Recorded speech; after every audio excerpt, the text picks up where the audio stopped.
I never thought a luxury Mercedes would become my worst enemy. But there it sat that Tuesday morning. Gleaming silver metal stretched across my barn entrance like a deliberate insult. The chrome sparkled under the early sun.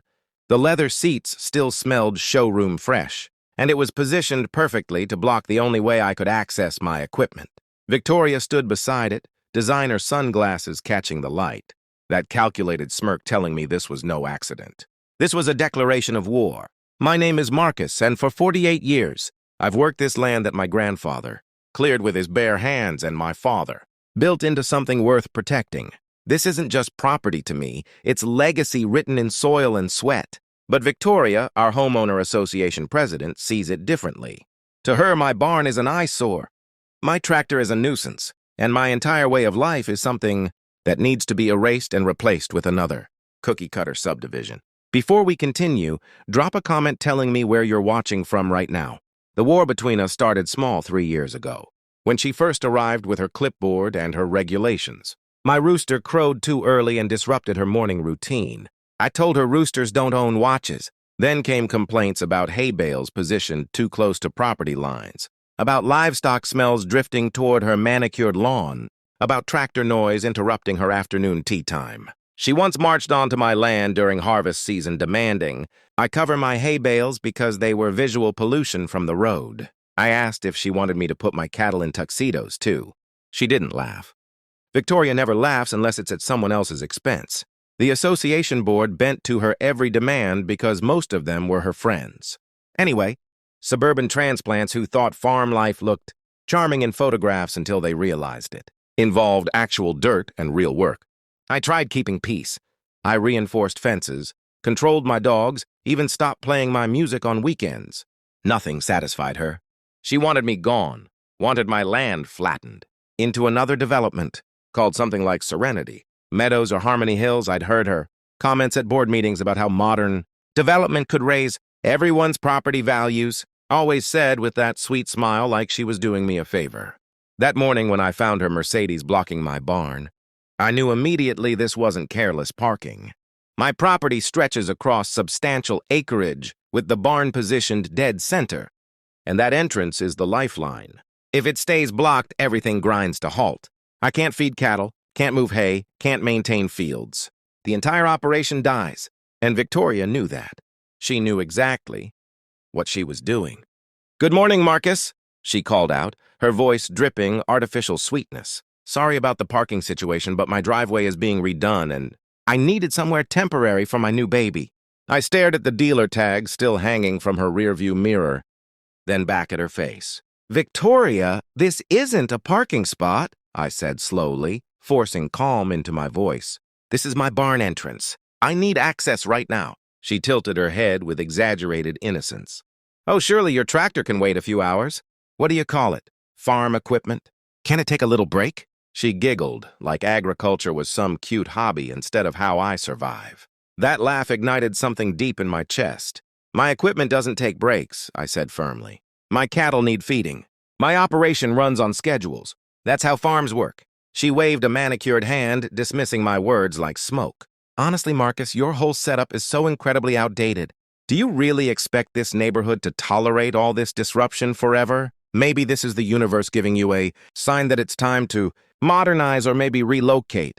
There it was, the knife hidden inside the smile.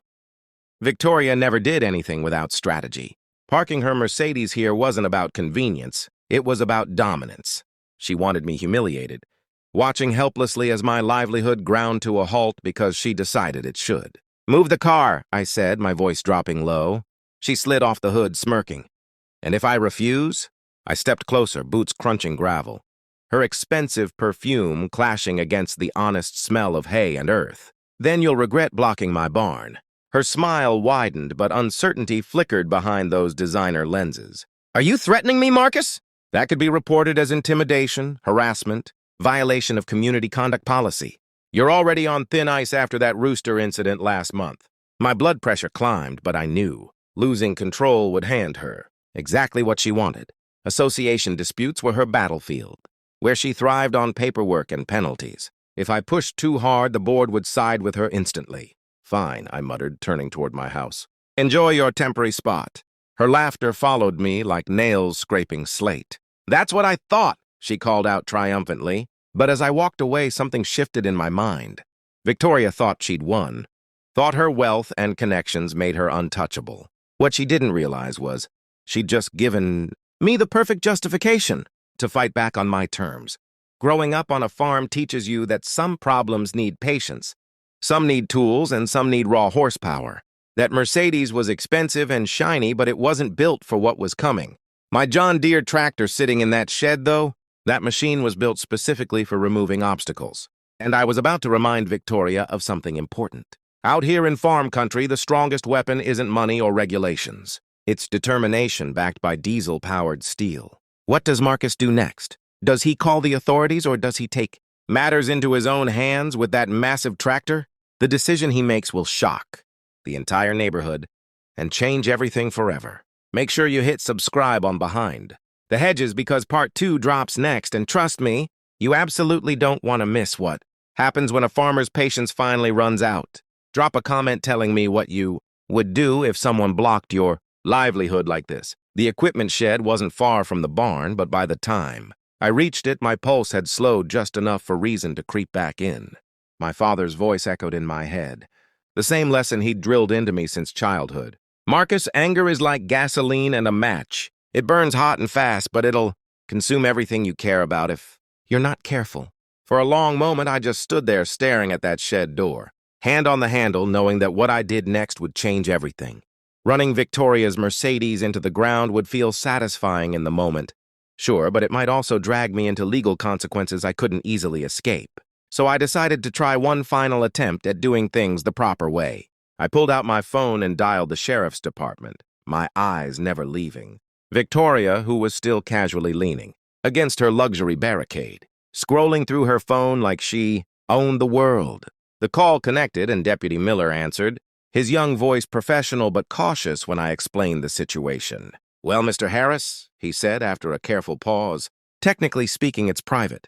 Property and homeowner. Association disputes usually fall under civil jurisdiction. Unless she's actively trespassing or causing direct measurable harm, there's honestly not much law enforcement can do in situations like this." I could practically hear the apologetic shrug through the phone. Miller wasn't a bad guy. He was just being realistic about how these things worked. "Fine," I muttered and hung up. Victoria had lowered her sunglasses and was watching me now, her eyes glinting with that familiar victory shine she always got when things went her way. "Told you, Marcus," she called out sweetly.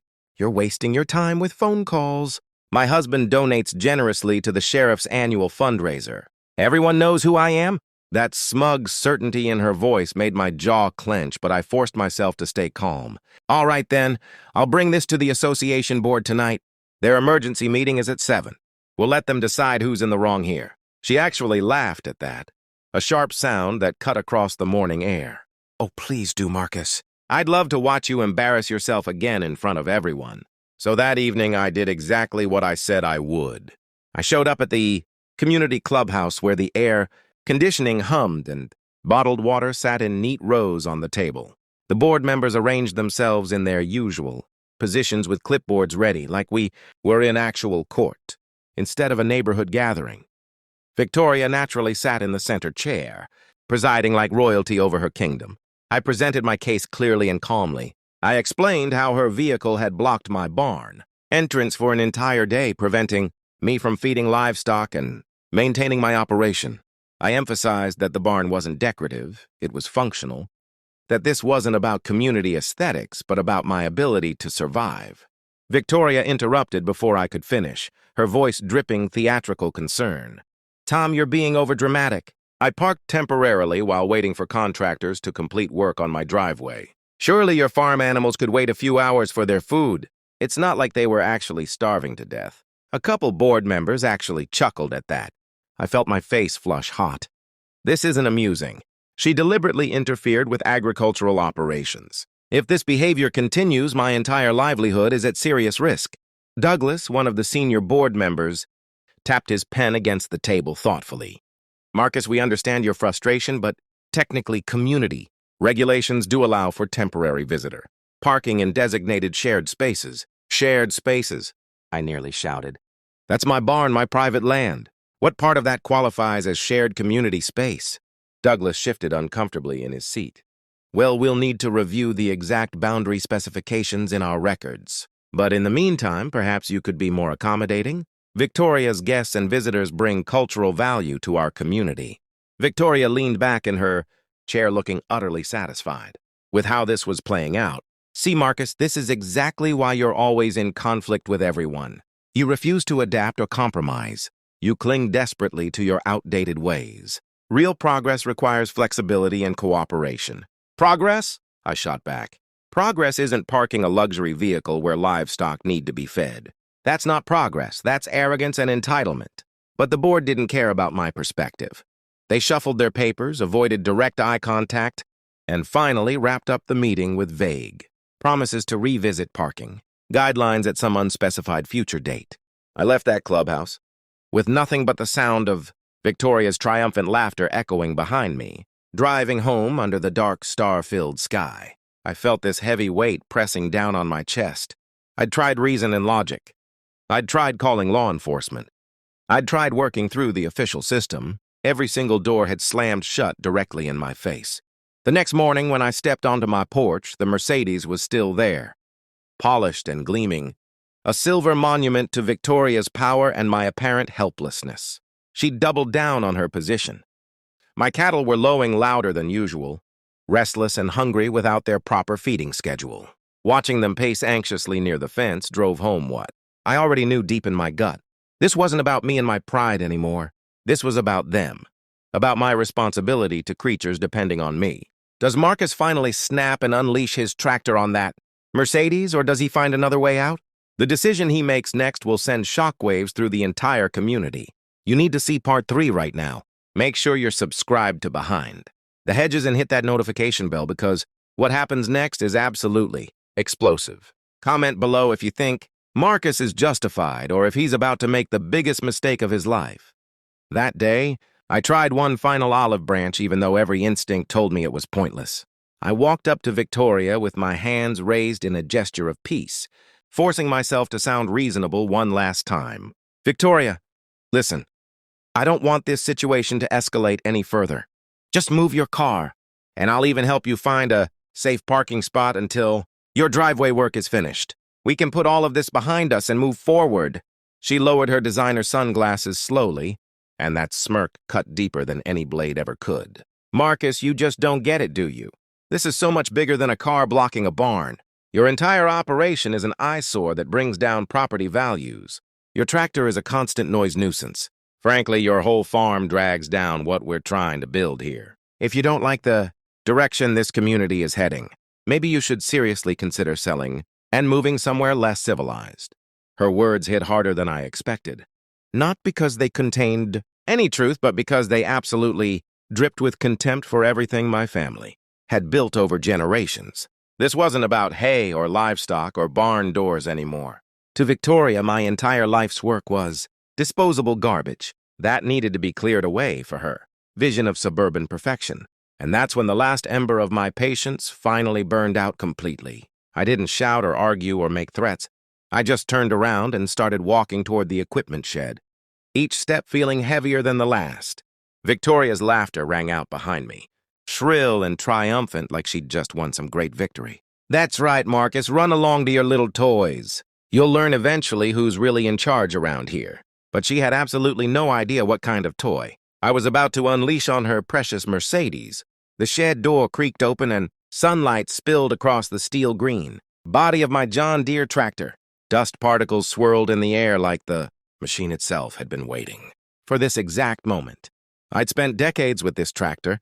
It had pulled plows through clay so stubborn it broke lesser machines, dragged hay wagons stacked higher than my roof, yanked fence posts from the ground after storms ripped them loose. To me, this wasn't just machinery or farm equipment. This was family. This was my father's legacy, and that morning it was about to become my weapon. I stood there for a long moment, running my calloused hand over the warm hood. The metal still carried yesterday's heat, and that familiar smell of diesel and honest work. My father's gravelly voice played in my head like a recording. Son, out here on a farm, problems get solved with 3 things. Steel and sweat and horsepower, never forget that. And I hadn't forgotten. Not for one single day. I climbed up into the worn seat, adjusting the cushion until it fit perfectly against my back. The key slid into the ignition with that satisfying metallic click I'd heard 10,000 times before. When I turned it and that engine roared to life, the sound rolled across my fields like thunder, announcing a storm. Chickens scattered in every direction. Several cows turned their heads toward the noise. I swear even the old oak trees seemed to lean back. Karen, who was still perched casually near her. Mercedes actually flinched at the sound. She pulled her sunglasses down, squinting toward the shed, and for the first time all morning that smug smile faltered on her face. She looked uncertain, maybe even slightly afraid. I eased the tractor out into the open sunlight, the ground vibrating beneath those massive tires. The neighbors who'd been gathering along the fence line all morning gasped. Collectively, phones whipped up into the air faster than I could count. Word had clearly spread throughout the entire neighborhood. Everyone wanted front row seats to see whether Marcus, the old farmer, would actually go through with whatever he was planning.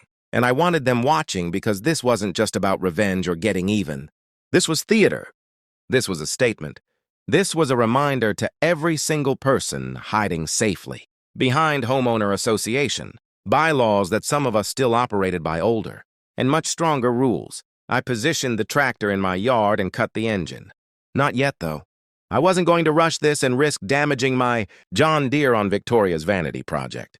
I grabbed my toolbox and methodically checked the hydraulic lines, tightened every bolt on the front loader, inspected the bucket edge. If I was going to make a statement, it needed to be done right.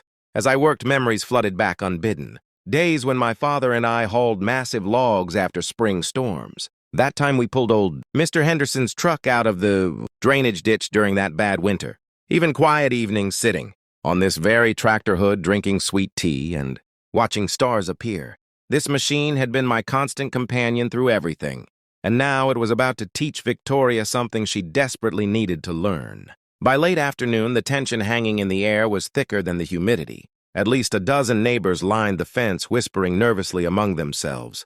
Some were clearly rooting for me. Others probably couldn't wait to run back and report every detail to the association. But nobody was leaving. Victoria strutted toward me, hands planted firmly on her hips, voice rising to that shrill pitch. "Marcus, you are not seriously considering touching my Mercedes, are you? That vehicle cost nearly $200,000. You so much as scratch the paint, and I will have lawyers. Burying you in paperwork before?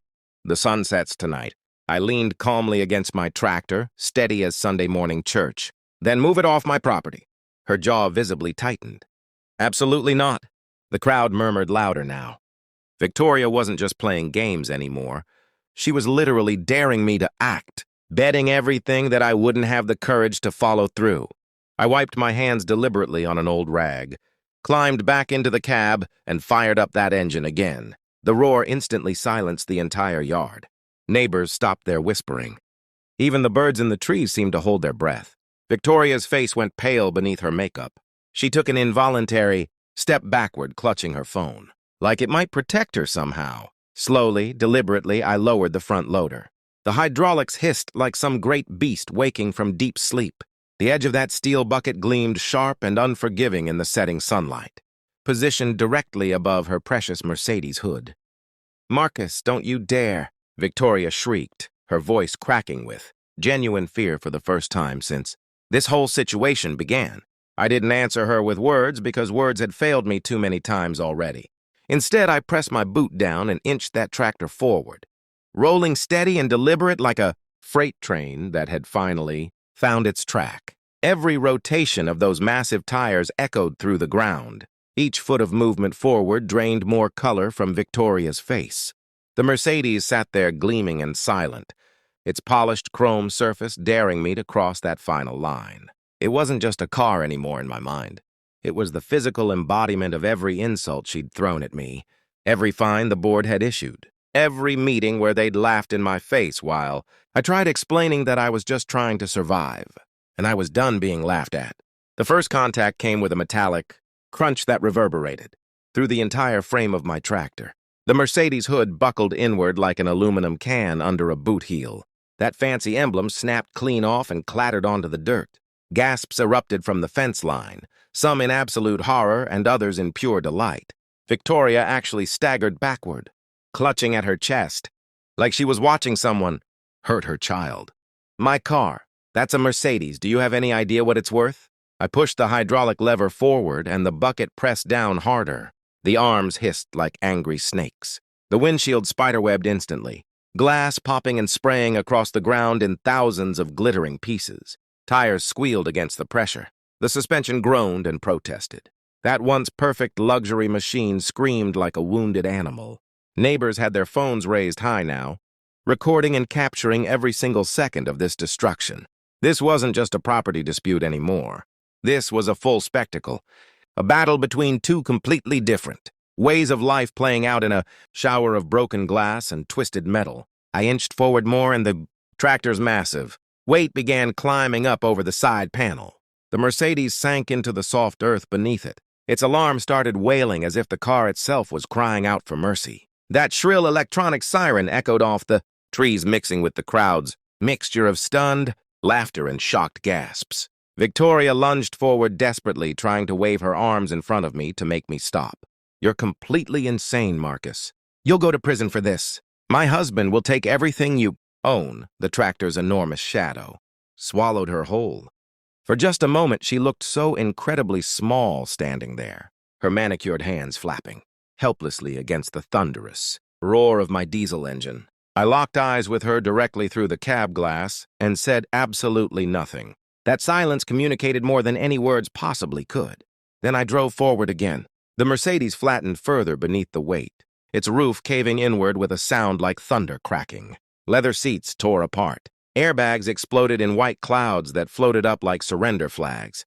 I backed up slightly, then rolled forward again, grinding what remained of that luxury frame into a twisted, smoking heap of expensive ruins. The smell of burning rubber and scorched paint filled the air, sharp and chemical, mixing with the earthy scent of hay from my barn. It was destruction, raw and absolute and honest, and it felt righteous in a way I couldn't fully explain. Neighbors were actually cheering now, some laughing, others hollering like they were watching a rodeo. One old farmer I recognized from the feed store even whistled sharply, slapping his hat against his knee. About damn time someone put that woman in her place, he shouted loud enough for everyone to hear. Victoria collapsed to her knees on the ground, actually shrieking like she'd lost a family member. My husband will destroy you, you'll be bankrupt, you'll lose everything. But her threats sounded completely hollow now, drowned out beneath the satisfying crunch of luxury metal collapsing in on itself. I finally eased off the accelerator and pulled the tractor back. Where that gleaming Mercedes had stood just minutes ago like some kind of trophy, there was now only a mangled heap of what used to be a car. Bent wheel rims stuck out at bizarre angles. The hood was folded up like crumpled paper. The engine block was visible now, spilling dark oil into my dirt. I killed the engine and climbed down carefully. My boots hit the ground with deliberate finality. The silence that followed was absolutely deafening, except for the Mercedes alarm, which sputtered a few more times and then finally died with a pathetic electronic whimper. I turned slowly to face Victoria. Her mascara had streaked down both cheeks in dark rivers. Her hat sat crooked on her head. Her voice was nearly gone from all that screaming. For the first time since I'd known her, she looked less like some untouchable queen and more like a child who'd been caught throwing a tantrum. You should have moved it when I asked, I said simply and calmly. The crowd absolutely erupted. Laughter and genuine applause mixed with the buzzing of at least 20 camera phones still recording everything. Victoria scrambled back to her feet, pointing at me with a trembling hand. I'll ruin you, Marcus. I'm calling the sheriff right now. You'll be arrested within 5 minutes. I just shrugged. Go ahead and call them.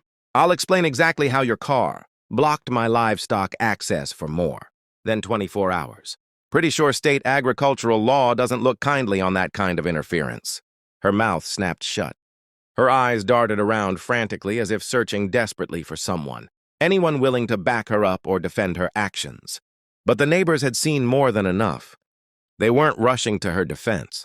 If anything, most of them were enjoying this spectacular downfall just a little too much. That's when I heard the siren. Deputy Miller's cruiser came rolling up the driveway. His mouth literally fell open when he saw the wreckage, then slowly closed again.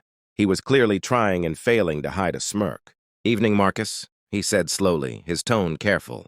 "You want to explain what exactly happened here?" I spread my hands calmly. Her car was blocking my barn entrance. I asked her multiple times to move it. She refused every time. My tractor needed access to feed livestock. I paused. "I guess the rest kind of writes itself, Deputy." He looked from me to Victoria, who was now wailing into her phone, then back to the completely destroyed pile of what used to be a $200,000 vehicle. "This is going to be one interesting report to file," but I could see it clearly in his eyes. He wasn't here to throw handcuffs on me. What he was really here for was to witness what would become the story this whole county would be talking about for months. I reached into my back pocket and pulled out a folded paper, weathered from years of use. "Here's something interesting, Deputy. This is the Agricultural Protection Act, straight from the County Extension Office. Blocking access to livestock facilities is actually a state violation. Doesn't matter if it's done with a wheelbarrow or a luxury Mercedes." Victoria froze completely. "That can't possibly apply here. This is a residential neighborhood." Miller cleared his throat professionally. "Actually, ma'am, Mr. Harris's property is still officially zoned agricultural. He's grandfathered into that classification, which means, yes, ma'am, the statute absolutely does apply to this situation." The crowd buzzed like a disturbed hive. Some neighbors chuckled quietly while others muttered among themselves. "Serves her right," I heard someone say. Victoria's face completely drained, of color as the reality of her situation finally sank in. "No, this isn't happening," she whispered to herself, then louder with desperation creeping into her voice. "This is abuse of power? He's twisting the law to suit himself." I let her rant for a moment, then added calmly, "You know, Victoria, there's another detail you might find particularly interesting. I'm not just a farmer trying to survive out here. I'm also a sitting member of the County Farm Bureau, and we've got lawyers who absolutely live for cases exactly like this one. So if you really want to drag this situation into court, I'd be more than happy to oblige you." Her jaw literally dropped open. The self-appointed queen of the homeowner association had finally realized that the hive she thought she controlled wasn't actually hers to command anymore. Deputy Miller closed his notebook with a decisive snap. "Here's how this is going to go. Victoria, I'm citing you for unlawful obstruction of agricultural operations under state code. You'll receive a fine in the mail, and if this type of behavior happens again, you could face significantly bigger penalties. As for you, Marcus," he looked at me, and his tone softened noticeably, "you'll need to file an insurance claim for any damages to your equipment, but from what I can see here, you acted to clear necessary access to your barn for legitimate agricultural purposes. Given these specific circumstances, I don't see any grounds for criminal charges against you." The crowd absolutely erupted. Some gasped in shock while others cheered openly. Victoria wailed like someone had just told her every holiday was permanently canceled. "A fine? You're actually fining me? I'm the victim in this situation."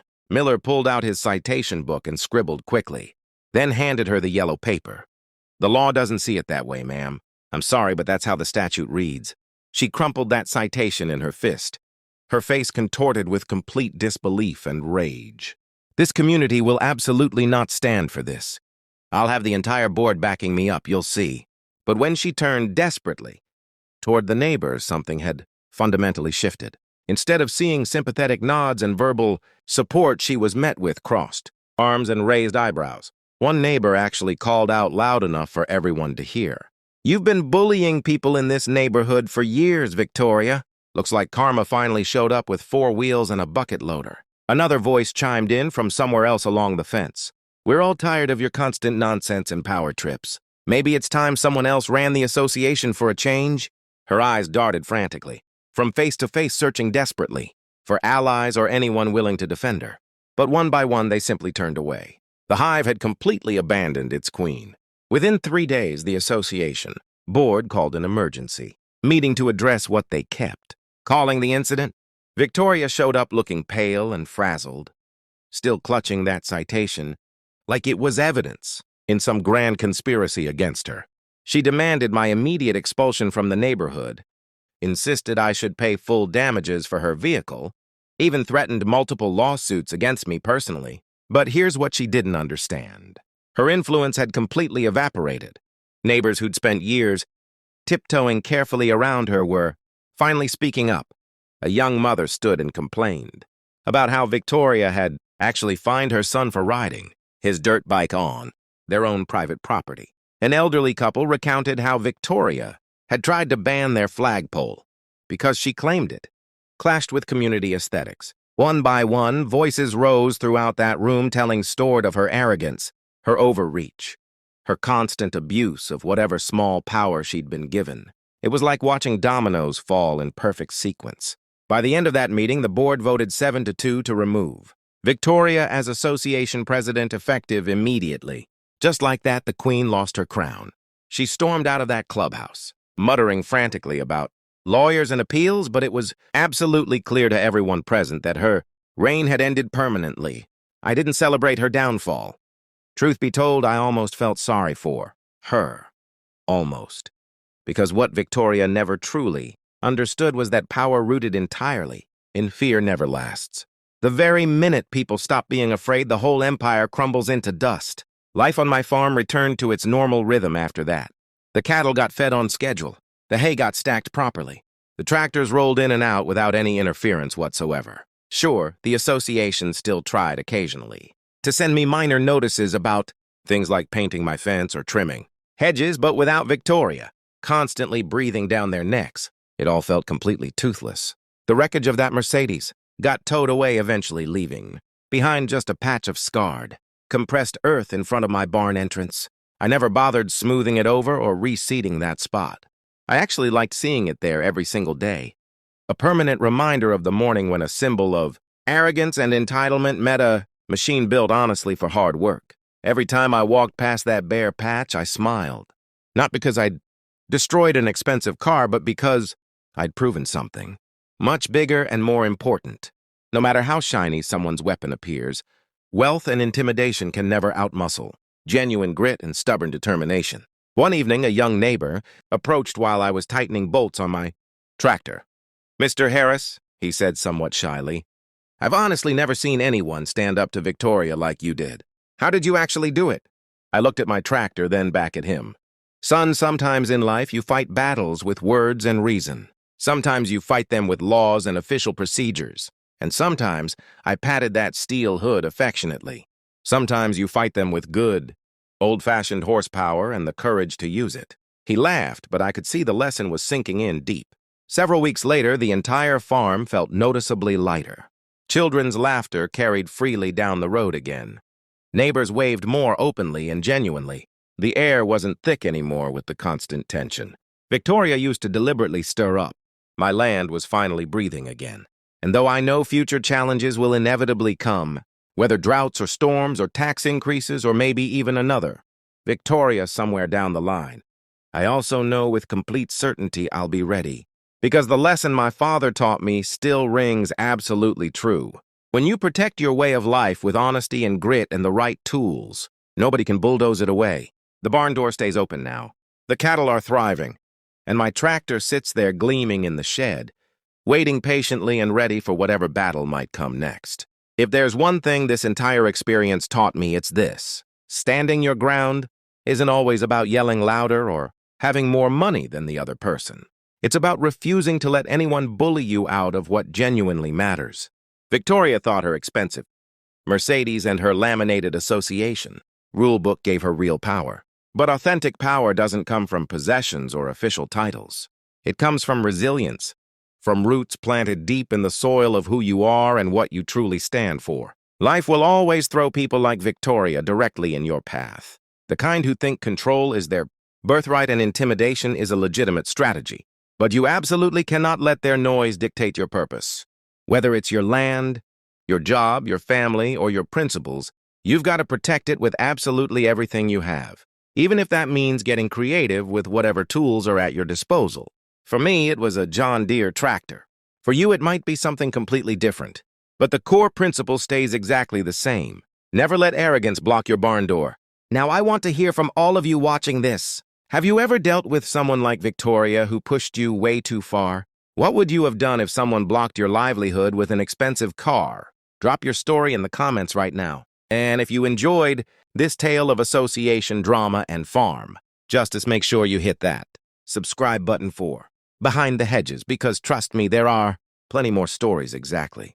Like this one coming your way. The like button is right there. Smash it if you think Marcus did the right thing. Turn on notifications so you never miss when we drop the next incredible story.